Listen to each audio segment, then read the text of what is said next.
So, ngayon ituturo ko sa inyo kung ano ba yung tricks sa CRAZYDOG. So, una sa green coins. So, sa green coins, kailangan talaga ng maraming invite dito. So, para makuha natin yan, so ito guys, pagkatapos ng 15 days, meron yang 10 days.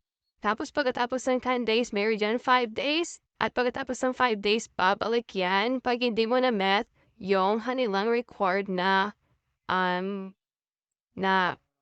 invite. So, kailangan mo talagang mag-invite. So, ako nakadalawa na akong, dito. Nakadalawa na akong ulit.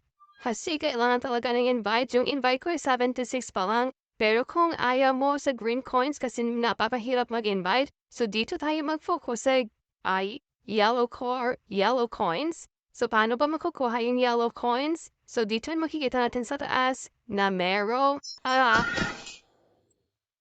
wait lang natin. So, dito sa taas mayroong 1.50 million. So, pindutin natin yung box.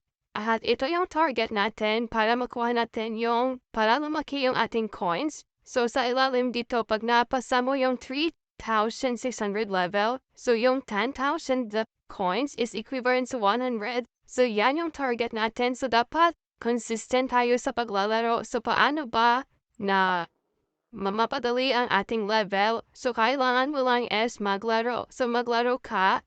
Tapos, hindi mo na kailangan i-watch yung ads. Ito yung tricks. Hindi mo na kailangan i-watch yung ads. So, paano ba? So, wait lang natin. Tatapusin muna natin. Pag natapos yan, meron yan receive. Huwag pindutin yung receive kasi yung makukuha mo is green on coins. Pinutin mo yun sa ibaba yung give up reward para hindi ka makapanood ng ads at para mabilis lumaki yung level mo. Yan. O diba walang ads na lumabas? So yan ang tricks dito sa CRAZYDOG. Kailangan mo lang skip yung ads para mabilis lumaki yung level mo at ma-unlock mo ito nasa ilalim.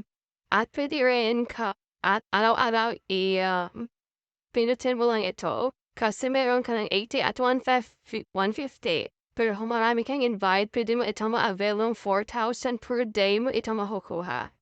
At yan maganda dito sa yellow coins kasi 1 pesos lang is mawithdraw mo na through Lazada or Gcash.